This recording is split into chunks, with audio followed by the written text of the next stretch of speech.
Halo, tes. Assalamualaikum warahmatullahi wabarakatuh. Jumpa lagi bersama saya ya, Bang Satria tentunya. Pada kesempatan kali ini masih membahas mengenai latihan soal seleksi tes CPNS dan P3K 2023 untuk materi tes TWK di pilar negara ya, part 1. Oke, nanti sama seperti soal-soal sebelumnya ada 20 soal kurang lebih. Nanti ada timer 5 detik untuk menunggu jawaban yang tepat yang mana. Oke, langsung saja ya teman-teman. Nah, soal yang pertama, pilar kehidupan berbangsa dan bernegara di negara Indonesia terdiri atas berapa pilar? 1, 2, 3, 4, 5. Kira-kira yang mana? Kita hitung mundur ya. Jawaban yang tepat yang D ya, 4 ya. Jadi pilar kehidupan berbangsa dan bernegara di negara Indonesia terdiri dari atas 4 pilar, yaitu Pancasila, UUD 1945, Negara Kesatuan Republik Indonesia, dan Bhinneka Tunggal Ika. Jadi jawaban yang tepat adalah yang D. Oke, selanjutnya, mengarahkan perbedaan dalam suatu kerjasama demi tercapainya tujuan bersama merupakan implementasi Pancasila sila A pertama, B kedua, C ketiga, D keempat, E kelima. Kira-kira yang mana teman-teman? Jawaban yang tepat yang D ya, keempat. Jadi sila keempat Pancasila mengandung nilai-nilai demokrasi yang salah satunya adalah mengarahkan perbedaan dalam suatu kerjasama demi tercapainya tujuan bersama. Oke, selanjutnya, tokoh yang pertama kali mengemukakan ide tentang kenegara kesatuan untuk Indonesia adalah A. Mr. Supomo, I.R. Soekarno, Dr. Andes Muhammad Hatta, Muhammad Yamin, E. Jenderal Sudirman. Kira-kira yang mana jawaban yang tepat? Yaitu yang A ya, Mr. Supomo. Jadi ide negara kesatuan pertama kali dikemukakan oleh Mr. Supomo dalam pidatonya pada sidang BPUPKI 1 pada tanggal 31 Mei 45. Oke, next. Cita-cita masyarakat yang adil dan makmur, material serta spiritual yang merata bagi seluruh rakyat Indonesia adalah salah satu nilai Pancasila yang diliputi dan dijiwai sila-sila berikut, kecuali A. Ketuhanan yang Maha Esa, B. Kemanusiaan yang adil dan beradab, C. Persatuan Indonesia, D. Kerakyatan yang dipimpin oleh hikmat kebijaksanaan dalam permusyawaratan perwakilan, E. Keadilan sosial bagi seluruh rakyat Indonesia. Oke, yang mana jawaban yang tepat? A, B, C, D, atau E? Yaitu yang E ya, keadilan sosial bagi seluruh rakyat Indonesia. Cita-cita masyarakat yang adil dan makmur, material dan spiritual yang merata bagi seluruh rakyat Indonesia adalah nilai sila kelima, yaitu keadilan sosial bagi seluruh rakyat Indonesia. Nilai sila ini diliputi dan dijiwai sila 1, 2, 3, dan 4. Oke, selanjutnya, pembukaan UUD 1945 merupakan penyebab keberadaan batang tubuh UUD 1945. Hal tersebut merupakan maksud hubungan pembukaan UUD 1945 dengan batang tubuh UUD 1945 yang bersifat A. Fundamental, formal, kausal, material, atau organis. Kira-kira jawaban tepat yang mana teman-teman? Untuk soal nomor 5, yaitu yang C ya, kausal ya. Hubungan kausal antara pembukaan dan batang tubuh Undang-Undang 1945 mengandung pengertian bahwa pembukaan UUD 1945 merupakan penyebab keberadaan batang tubuh UUD 1945. Oke, selanjutnya, pilar-pilar kehidupan berbangsa dan bernegara di negara Indonesia terdiri atas berikut ini, kecuali ya A. Pancasila, B. Bendera merah putih, Undang-Undang 1945, kemudian D. Negara Kesatuan Republik Indonesia, E. Bhinneka Tunggal Ika. Kira-kira jawaban yang tepat yang mana teman-teman? Yaitu yang B ya, bendera merah putih. Nah, ini ada 4 pilar kebangsaan terdiri atas 1. Pancasila, Undang-Undang 45, Negara Kesatuan Republik Indonesia, dan yang keempat Bhinneka Tunggal Ika. Oke, selanjutnya, unsur terbentuknya negara adalah unsur konstitutif dan unsur deklaratif. Unsur deklaratif adalah A. Rakyat, wilayah tertentu, pemerintah yang berdaulat, konstitusi, pengakuan negara lain. Nah, kira-kira jawabannya mana? Unsur deklaratif, yaitu yang ya, pengakuan negara lain. Unsur deklaratif terbentuk suatu negara adalah adanya pengakuan dari negara lain. Oke, next.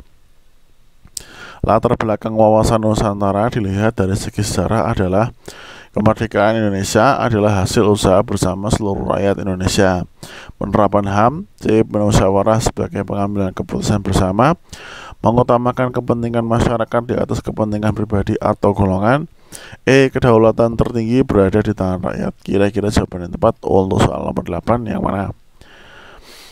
Yaitu yang A ya, kemerdekaan Indonesia adalah hasil usaha bersama seluruh rakyat Indonesia. Jadi latar belakang wawasan Nusantara dilihat dari segi sejarah adalah kemerdekaan Indonesia adalah hasil usaha bersama seluruh rakyat Indonesia. Next.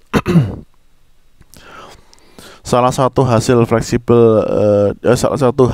fleksibel dari Pancasila sebagai ideologi terbuka adalah A. Nilai fungsi, tambahan, manfaat, dasar, guna. Kira-kira yang mana?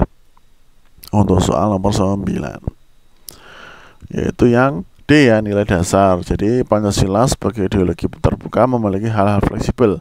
Berikut itu nilai dasar, instrumen praktis ya. Jadi jawaban yang tepat adalah yang D. Dalam perjalanan sejarah, Republik Indonesia mengalami perubahan pemberlakuan konstitusi sebanyak berapa kali? 3, 4, 5, 6, 8. Kira-kira jawaban yang tepat yang mana? Yaitu yang C ya, 5. Jadi dalam perjalanan sejarahnya, Republik Indonesia mengalami 5 masa pemberlakuan konstitusi, yaitu Undang-Undang 1945, Konstitusi RIS, UUD sementara 1945, kembali ke UUD 45 dan UUD 45 yang diamandemenkan. Oke, next. Kekuatan sebuah ideologi tergantung pada kualitas 3 dimensi yang terkandung di dalamnya, yaitu dimensi visi, dimensi realitas, dimensi fleksibilitas. Realitas, idealisme, fleksibilitas, realitas, idealisme, visi, ideal, realistis, fleksibel, ideal, visi, realitas. Nah, kira-kira yang mana? Ya, Avenger ya, ada realitas. Jadi B, dimensi realitas, dimensi idealisme, dan dimensi fleksibilitas. Nah, ini kekuatan ideologi tergantung pada dalam 3 dimensi yang terkandung di dalamnya ya. Jadi jawaban tepat adalah yang B. Next. Ditinjau dari segi sistematika, Undang-Undang Dasar 1945 pasca amandemen mengalami perubahan bagian dan nama bagian. Di antaranya perubahan nama bagian batang tubuh menjadi isi, penjelasan, aturan-aturan, aturan utama, atau pasal-pasal. Kira-kira jawaban yang tepat yang mana? Yaitu yang ya, pasal-pasal. Jadi bagian Undang-Undang Dasar 1945 pasca amandemen adalah pembukaan pasal-pasal. Nah, ini sebagai perubahan dari batang tubuh. Oke, next. Bangsa Indonesia melaksanakan Pancasila dalam 3 perkara atau 3 asas, yaitu religius, budaya, kenegaraan, religius, kebudayaan, adat istiadat, religius, kemanusiaan, keadilan, religius, kemanusiaan, demokrasi, religius, demokrasi, keadilan. Kira-kira yang mana jawabannya? A, B, C, D, atau E? Yaitu yang A ya, asas religius, kebudayaan, dan kenegaraan. Nah, ini ada 3 prakara. Jadi jawaban yang tepat adalah yang A. Oke, next. Di atas 4 pilar kehidupan berbangsa dan bernegara atau 4 pilar kebangsaan terdapat 1 pilar utama, yaitu pembukaan Undang-Undang 1945, Piagam Jakarta, Proklamasi Kemerdekaan, Bendera Merah Putih, atau Sumpah Pemuda. Kira-kira jawaban yang tepat yang mana? Yaitu yang C ya, Proklamasi Kemerdekaan. Next, di atas 4 pilar kebangsaan terdapat pilar utama, yaitu Proklamasi Kemerdekaan Republik Indonesia tanggal 17 Agustus 1945. 4 pilar kebangsaan tidak akan ada tanpa adanya pilar utama, yaitu jawaban C ya. negara Indonesia merupakan negara kesatuan. Maksud dari negara kesatuan adalah negara yang memiliki warga negaranya erat bersatu. B. Negara yang memiliki persamaan nasib. C. Negara yang memiliki latar belakang sejarah yang sama.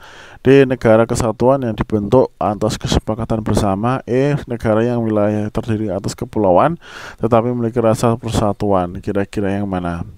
Negara kesatuan, yaitu yang E ya, negara yang wilayahnya terdiri atas kepulauan tetapi memiliki rasa persatuan nih.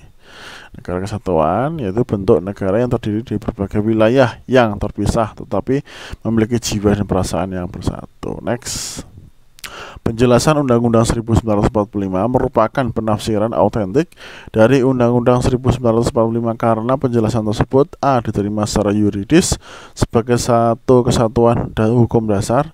B. Terdapat dalam satu rangkaian utuh dengan batang tubuhnya, merupakan penafsiran resmi dari lembaga yang merumuskannya, tidak dapat diubah dan tidak dapat dipisahkan dari batang tubuhnya. E. Suatu peraturan yang harus dijalankan. Kira-kira jawaban yang tepat yang mana, teman-teman?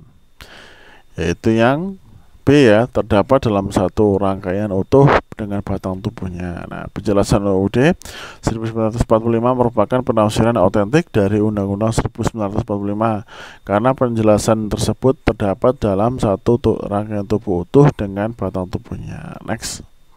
Nilai-nilai ketuhanan, kemanusiaan, persatuan, kerakyatan, dan keadilan diwujudkan dalam sikap, mental, dan tingkah laku serta amal perbuatan warga negara yang khas dan membedakan dengan bangsa-bangsa. Hal ini adalah arti Pancasila sebagai A. Identitas bangsa negara Indonesia, B. Kepribadian bangsa Indonesia, C. Pandangan hidup bangsa Indonesia, D. Jiwa bangsa, E. Perjanjian luhur. Kira-kira jawaban yang tepat yang mana? Yaitu yang B ya. Jadi Pancasila disebut sebagai kepribadian bangsa Indonesia. Hal ini berarti nilai-nilai Pancasila diwujudkan dalam sikap, mental, dan tingkah laku serta amal perbuatan warga negara yang khas dan membedakan dengan warga bangsa lainnya. Next. Bagian Undang-Undang Dasar 1545 yang tidak boleh diamandemenkan adalah A. Pembukaan, batang tubuh, penjelasan, penutup, pasal-pasal. Kira-kira yang mana yang tidak boleh diamandemenkan? Yaitu yang A ya, pembukaan. Jadi pembukaan UUD 1945 tidak dapat diamandemenkan karena di dalamnya tercantum pernyataan kemerdekaan Indonesia dan nilai Pancasila serta falsafah hidup bangsa. Next. Soal 19. Perbedaan ketentuan tentang penentuan kewarganegaraan yang dianut oleh negara menyebabkan seorang dapat mendapatkan kewarganegaraan ganda yang disebut naturalisasi, lus sanguinis, jure matriomi, bipatrid atau apatrid. Nah, susah sekali. Yang mana kira-kira? Yaitu yang D ya, bipatrid ya. Jadi perbedaan ketentuan tentang penentuan kewarganegaraan yang dianut oleh negara menyebabkan seseorang dapat mendapatkan kewarganegaraan ganda yang disebut bipatrid. Oke, soal terakhir nomor 20. Sebagai sumber hukum tertinggi, Undang-Undang 1945 harus menjadi sumber hukum bagi semua peraturan perundangan yang berada di bawahnya. Lembaga negara yang memiliki tugas menguji undang-undang terhadap Undang-Undang Dasar 1945 guna memastikan tidak ada undang-undang yang bertentangan dengan Undang-Undang Dasar Negara Republik Indonesia tahun 1945 adalah Presiden, DPR, MPR, Komisi Yudisial, Mahkamah Konstitusi. Yang mana nih?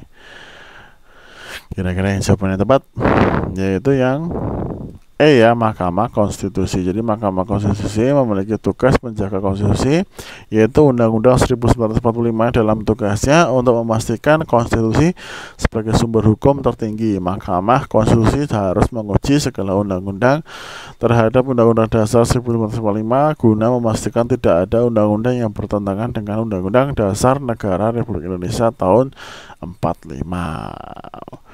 Oke, sampai di sini dulu ya. Untuk teman-teman bisa langsung like, share, dan subscribe untuk dapat soal dan kisi-kisi seputar tes CAT, CPNS maupun P3K. Bisa nanti dapat video-video nanti terbaru. Dan saya doakan bagi teman-teman yang sudah menonton dan sudah subscribe, saya sumpahin untuk lolos tes CPNS atau P3K. Amin ya rabbal alamin. Jadi saya cukup, kurang lebihnya mohon maaf. Assalamualaikum warahmatullahi wabarakatuh.